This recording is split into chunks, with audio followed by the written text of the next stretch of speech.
What's up, guys? Good morning, good afternoon. Tuesday, June 10th. We're not doing a coffee walk today. We're going on a hot tea walk today. I dialed back the coffee the last few days, reluctantly. Look, I'm not addicted to coffee, okay? I just really enjoy it. I enjoy the taste of coffee. I love the ritual of making and sipping coffee and contemplating my life choices. I just enjoy that part. The occasional headache in the morning, yes, but a little ibuprofen and you're good to go. I digress. This medicine ball from Starbucks, really enjoying it. The citrus honey tea. I gotta drink this, I keep spilling it. I'm trying to figure out what's going on with my voice. Just really frustrated. I haven't been hitting the notes and stuff like I usually do, and it stresses me the F out. And my voice is just in general, like talking even, I squeak a lot more. It sounds like I'm going through puberty again. But it just feels like there's something there covering my vocal cords. I don't know. So yesterday's vlog was pretty boring. Didn't have a whole lot to say. I've been tired. I've been tired from being on the road and haven't really gotten much sleep. And then I just had to do a bunch of dad stuff yesterday, just domestic husband things. And it was nice to hang out with the fam and roast some marshmallows, things like that. But today I'm working on some music and maybe looking around, seeing what else I can throw on eBay to get rid of. It's been nice. The eBay thing's been working out, selling things. Well, the last run of shows down south were great. North Carolina, Virginia, really crushed. It was a bummer that we couldn't do the Carolina Beach show on Sunday. We were all ready to go, and they called it, so rightfully so, because our gear would have been out there and it would have just sucked trying to get everything together in a downpour. But so we hope to get back and make that up at some point. Tomorrow we go north, and I don't know where we're playing. Let's take a look, because I have no idea. Bethlehem, Hampton Beach, Boston, Westerly, Rockaway Beach. Okay, cool. So Bethlehem, PA tomorrow. I think it's just a couple hours, 2 or 3 hours. That's that music cafe place or something like that. I feel like Boston's gonna rage. Hampton Beach always goes hard. That one I think may sell out. And then Westerly is always a good time. Yeah, literally right on the beach, and just ends up being fun. Rockaway Beach, I guess that's somewhere outside of the city, New York City. Haven't been to this one, but I guess it's like a beach or something. I don't know. I'm not too familiar with New York City, honestly, and anything around it. So this will be a new adventure. But that's on Father's Day, on Sunday.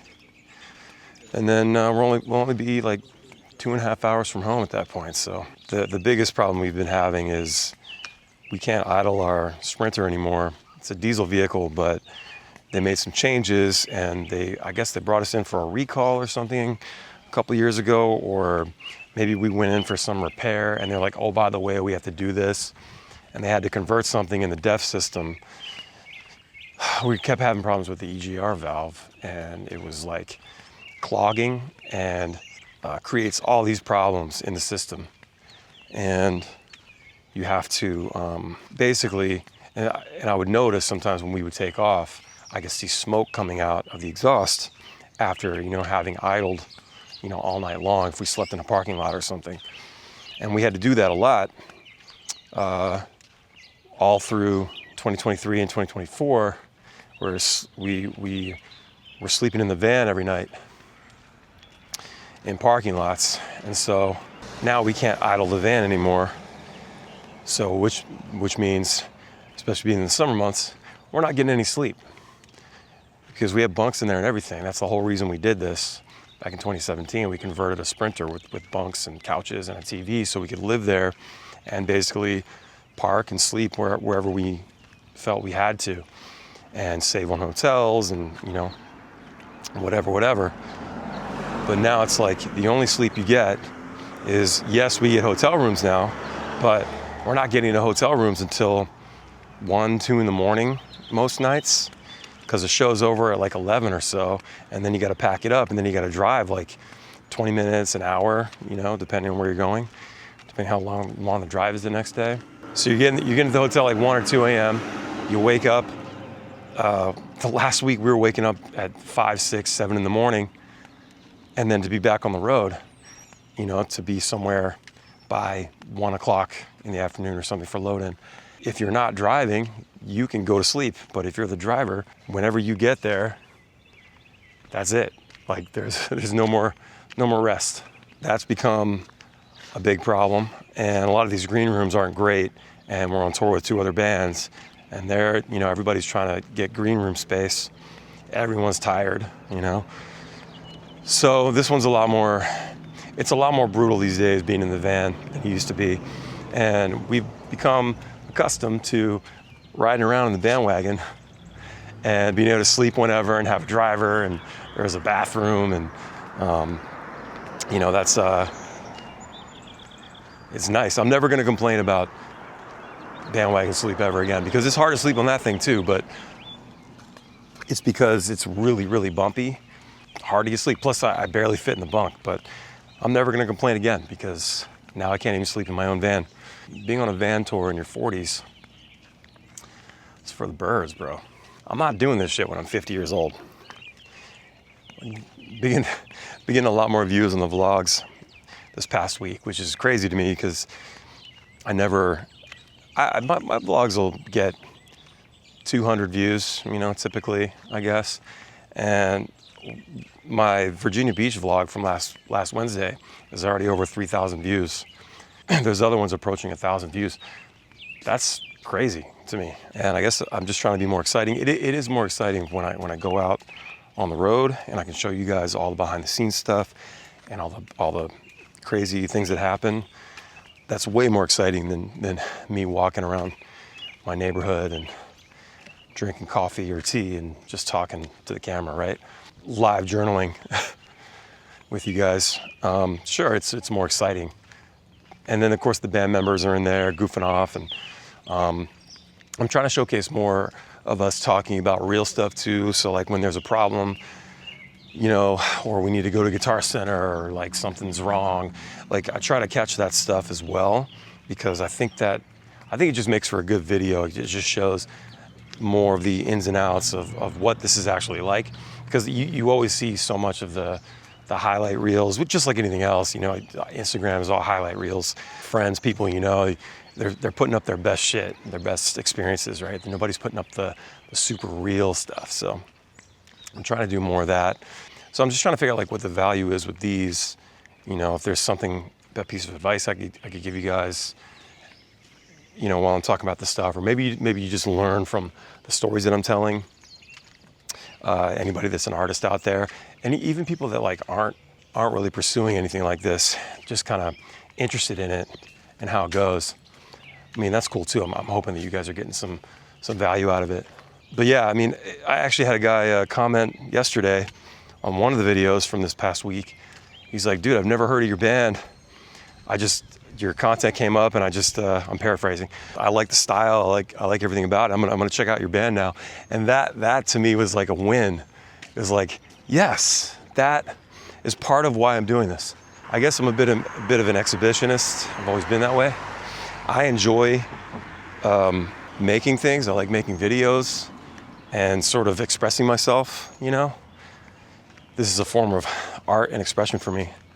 I like editing. I like, it's just fun. I like how everything looks on camera. It's just very fun. It's always been fun for me since I was a kid. When we used to make the dumb videos with our parents, the video cameras, the big bulky ones that sit on the shoulders, right? Part of this was if I could draw people in with my, undeniably magnetic charm, right? Just kind of talking and just being me, maybe I could get people to check out the band too. And I try not to tell people about the YouTube channel. I will do a little bump every now and then on Instagram or something, or Facebook. Yo, check out new vlogs up or something. Just to get people interested, to say, oh, he's got a vlog, that's cool, because a lot of people don't know that I have a vlog, which is, again, by design. If you go and you tell people, hey, my new video, please follow my YouTube channel, my new video's out, and you get, let's say you get 500 views on that video when you're normally getting 80 or 100 views, right? On the next video, not all those people are gonna watch. It messes up the algorithm. It confuses the algorithm, I should say. And YouTube doesn't necessarily like punish you, but it is kind of a punishment. It's like, oh, well, we're not going to show this to as many people then. We thought you had an audience, but now that was just like a fun little thing, that a one-off. The idea is to have people find you. You keep making the videos, right? And the YouTube will show it to people, and hopefully there's some sort of consistency. There has to be some sort of thread, common thread in every video.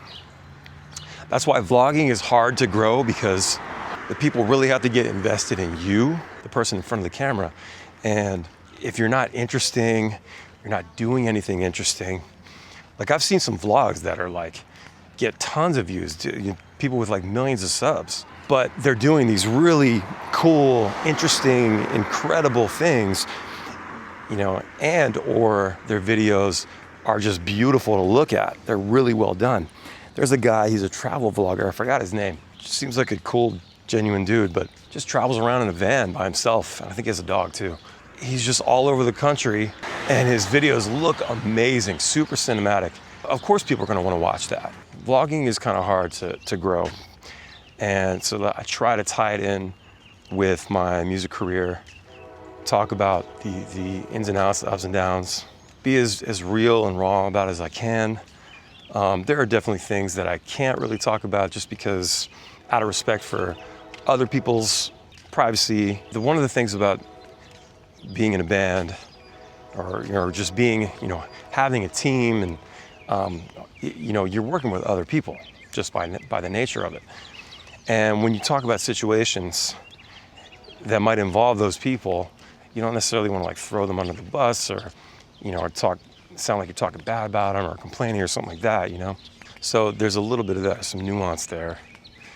And you just got to try not to cross that line. I'm sure I've said some things in the past on previous vlogs that I ended up cutting out, because it's like, it goes a little too far, that, I say a little too much. But at the same time, I do try to give as much as possible, without like getting too weird or controversial or something like that. I'm not the type of person that likes to piss people off, or, I'm a people pleaser by nature. I just am. And it's good and bad, but I don't know. I'm just trying to make a cool channel and experience for you guys. So yeah, these videos from last week have been popping. Thank you guys for watching very much. Picking up subs. And, we just hit 16,000 subs a couple weeks ago. I do different things on this channel too. Like I'll play acoustic songs or do music production videos. Some of those do okay. Most are kind of whatever, just a couple hundred views. Because it's real nerdy, I think there's people that want to know how it works, but they don't want to know every little excruciating detail, So I try to make it fun and not go too in the weeds with it, but it has been cool to see all the excitement around these videos and the shows that we're doing lately. And I don't know, it's just fun for me, man. I love seeing you guys' reactions. And if there's anything I ask this all the time, but if there's anything that I should be talking about that I haven't really talked about yet, I know people want to do like a rig rundown with all the guys and want to see what they're playing, what gear they're using, settings, things like that. And I want to do that for sure. But if there's anything else, like what do you guys want to know about? Like just hit it in the comments and let me know. Oh, this thing is so good. I'm gonna figure out how to make this on my own. People send me recipes, but I haven't been able to look at them yet. I'm getting a little better at walking around and talking to the camera in front of people, in front of cars that drive by. It happens a lot on this road right here. Whenever I cross this road, there's so many cars on this road every day, all times. I would actually hate to live on this road because It looks otherwise quiet, but then there's just cars like constantly like just driving all through the neighborhood. I call this road the Gauntlet because, and it kind of stretches up and around the corner there because it's just cars parked on both sides. There's cars trying to come each direction. Oftentimes you have to wait, kind of pull off a little bit and wait for a car or two to pass you, and then you can go around. Some people are dickheads and they'll try to get there before you do, and because they got places to be, right? Amazon trucks, UPS. So we've been playing an old song called Close to Me at the shows. It came out on our Cheers album in 2008. It was our third record. And it was just an acoustic track that I wrote pretty quickly on our first tour in 2006. Just wrote in the van. I was feeling real depressed. Thinking about my mom. It had been 10 years since my mom died. Mom died in 96. So it's 2006, end of our first tour. I'm feeling depressed and just gross and unshowered and what is all this for? All the things. So I wrote Close to Me in like 20 minutes on the acoustic. And then eventually I recorded it that way. And that was always one of the like sleeper hits for us. People really like that song. And then, coming up with the set list for this tour, I was thinking like, all right, we like to shake it up a little bit. We play the hits obviously, but I like to mess around, take like a deep cut and throw it in there for the fans, Sometimes it goes well, sometimes it doesn't. People just don't know what it is. I was like, it'd be interesting to do Close to Me, but as a full band. So I came up with this arrangement for it. It's got a real classic 2000s reggae rock vibe to it, and it just sounds really cool. And I thought I had a good tempo for it, but we played it a few nights and I felt a little groggy, a little sleepy. So I just put it up 1 BPM in Ableton, and it's just so much better now. It just really grooves along, and the band is just keeping it simple. The bass line is cool. Not super technical, just real direct. Everything's so direct. And then you've got the vocals that just lay right over top, just like the original. I think we're gonna record it. And what's really cool is that the way we're set up is we can record our shows. Once I feel like we have a good performance, I'm just gonna take the drums, drop them into Pro Tools, get my editing done. I'm gonna bring my interface with me. I'm gonna have all the guys record their parts, and we're just gonna record on the road and just do it and then drop it. Also, we have another one that we're working on. I got a song that's like feels like a good hot summer song, like just sitting on the beach, drinking a beer, smoking weed, whatever, And it's just super cool. Bass line is so chill, and it's just like, just feels like a badass like midsummer tune. So I had Donald play loops for me, basically. Just the same pattern, with and without crash, do some fills, things like that. And then I dropped them into Pro Tools and edited them down, got some solid loops now. And then I just replace the kick and snare with some more like hip hop samples.